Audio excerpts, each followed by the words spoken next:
안녕하세요, 조장훈입니다. 오늘은 28번째 시간이고요. 살아있는 글쓰기 3번째 강의죠. 의미를 부여하고 가치를 창조하라 라는 제목으로 강의를 시작해 보겠습니다.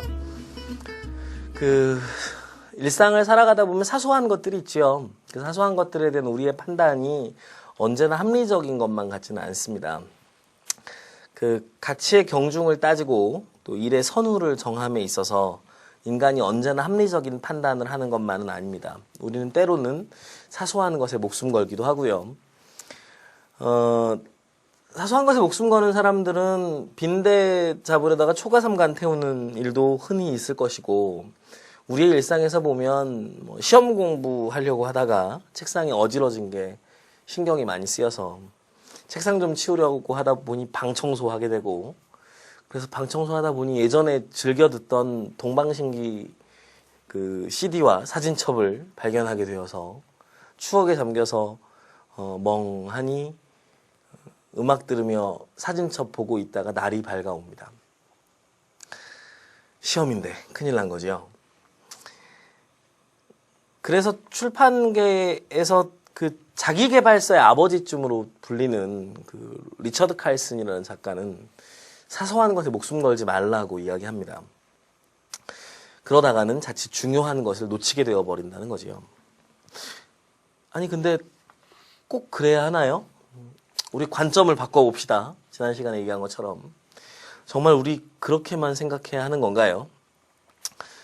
사소한 걸까요? 과연 동방신기 음반이 사소한 걸까요? 왜 그렇죠? 어쩌면 여러분들이 그 음반에 심취되어서 내 인생 1년쯤 행복하게 만들었다면 그건 대단히 소중한 추억의 집대성일 수도 있습니다. 더군다나 오랜만에 만난 동방신기 오빠들의 사진첩 이렇게 보고 있으면 입시와 시험 속에서 그 부담감 앞에서 각박해진 내 인생을 다시금 돌아보게 되기도 하고, 또 눈은 또 씻은 듯이 정화가 될 수도 있겠죠. 덕분에 방도 깨끗해졌고 고달픈 시험 기간이지만 잠시의 위안과 휴식도 얻었습니다. 사실 공부 밤새서 하더라도 시험 망칠 때도 있는 겁니다. 그렇죠?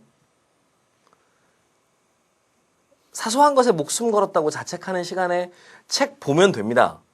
책 보면 되고, 까지 잠은 시험 보고 와서 자도 됩니다. 중간고사, 기말고사 볼 때 사실 좀 일찍 끝나잖아요. 그럼 또 잠시 자고 다시 공부 시작할 수도 있는 일이지요. 누가 그 음반과 사진첩을 쉽게 사소하다고 이야기할 수 있을까요? 사소하다라고 하는 것은 지극히 주관적인 것입니다. 의미를 부여받지 못하고 우리의 삶에서 도구화된 것들을 우리는 흔히 사소하다고 이야기합니다. 하지만 누군가에게 그것이 의미를 가지고 있는 것이라고 한다면 그것은 더 이상 사소한 것이라고 할 수는 없는 문제입니다. 문제는 의미 부여를 하는 겁니다. 사소한 것을 위대한 것으로 만들 수 있는 우리의 언어가 있다면 사소해 보이는 것들도 가치 있는 것이 될 수 있습니다. 언어의 힘은 놀랍습니다. 글을 쓰는 사람은 언어의 힘에 탐복할 수 있어야 합니다. 언어의 힘을 믿고 아무리 사소한 것, 아무리 엉뚱한 것이라고 할지라도 의미를 부여하고 연결시킬 수 있다라고 하는 믿음이 있다면 불가능한 것은 아닙니다. 물론 그것이 논술의 경우는 제시문의 논점과 그리고 제시문에 나와 있는 내용에 부합해야 하기 때문에 제약이 있겠죠. 하지만 적어도 논술의 경우에서도 여러분들이 사소하다라는 이유로, 별것 아닌 것 같다라는 이유로 그냥 지나쳐버리는 것들이 어쩌면 중요한 사례가 될 수도 있고 또 중요한 논증 지점이 될 수도 있습니다. 문제는 하찮은 것과 소중한 것을 그저 고정관념에 의해서 쉽게 판별해버리는 우리의 사고방식들입니다. 때문에 우리가 이 사소한 것들을 넘어서서 하찮은 것들을 보다 소중한 것들로 만들어 보려는 노력들도 필요합니다. 가보지요. 하찮은 것과 소중한 것. 눈곱. 우리 대단히 하찮은 것이라고 생각하지요. 이 글은 이회수 선생님께서 쓰신 글인데요. 한번 볼까요?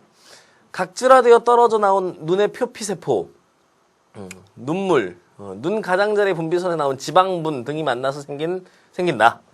또 피부에 붙어있는 때가 죽은 표피세포, 지방, 먼지 등인 것처럼 눈곱 역시 때의 일종이다. 평상시에 우리의 눈 속으로 미세한 먼지나 이물질이 들어온다. 그래서 이것이 눈의 안쪽 가장자리로 몰리게 되고 그것이 쌓이면 눈곱이 되는 것이다. 그렇죠? 그런데 눈곱이 발생하지 않는다고 생각해보라. 외부로부터 투입된 때나 먼지들이 눈 속에서 그대로 축적되면 쉽게 안질환에 걸릴 것이며 10살이 되기도 전에 실명해버리고 말 것이다. 그대가 아직도 건강한 눈을 간직하고 있다면 눈곱에게 경배하라. 이쯤 되면 눈곱은 사소한 것이 아닙니다. 그렇죠? 조금 이야기가 좀 지저분해지고 있는 느낌인데요. 코딱지 한번 생각해 볼까요? 외부의 먼지나 이물질이 코 속으로 들어가면 그것들이 몸속으로 깊이 침투하는 것을 방비하기 위해 점액질에 쌓여 코 속에서 굳어진다. 그래서 만들어지는 것이 코딱지다. 코딱지가 만들어지지 않으면 우리는 외부로부터 들어오는 먼지나 이물질 또는 거기에 붙어있는 세균들에 의해 잦은 호흡기 질환을 앓게 되고 심하면 생명의 위협까지 받게 된다. 코딱지에게도 경배하라. 사소한 것들도 다 의미를 가지고 있고 나름의 기능을 가지고 있습니다. 우리가 그것을 거기까지 생각해 보지 않았을 뿐입니다. 언어가 덧붙여지면 의미가 달라집니다. 언어는 의미를 창조하는 힘을 가지고 있습니다. 바퀴벌레 보시지요. 어떤 대상에 대해 특별한 지식이 없으면 관계서적을 찾아보거나 전문가에게 물어보거나 아니면 인터넷 검색이라도 해보는 습관을 기르자. 곤충학자들은 바퀴벌레를 두고 살아있는 고생대의 표본이라고 일컫는다. 일부 학자들은 빙하기에 의해서 공룡이 멸종했다고 주장한다. 그러나 빙하기 때도 곤충들은 멸종하지 않았다. 곤충들은 지구상에 존재하는 생명체의 약 70%를 차지한다. 세균을 제외하면 가장 오래된 생명연대를 가지고 있다. 어떻게 빙하기라는 최악의 상황에서도 멸종하지 않고 살아남을 수 있었을까? 직경 11km 정도의 운석이 충돌하면 지구는 빙하기에 접어들게 된다. 운석이 충돌하면 지구는 빙하기에 접어들게 된다. 운석의 충돌로 지표가 뚫어지고 엄청난 규모의 화산 폭발이 발생한다. 아울러 분출된 용암이 바다로 흘러들고 수증기가 방대한 영역에 걸쳐 대기를 덮게 된다.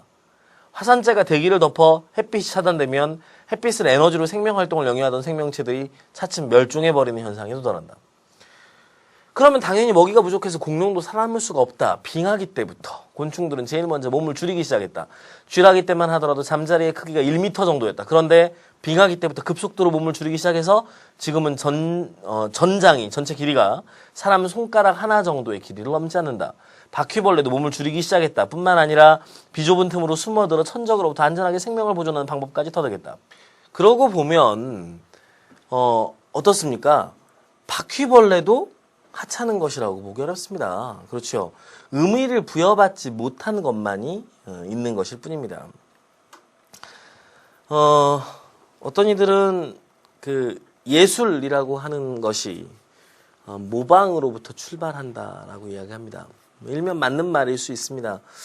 하지만 어쩌면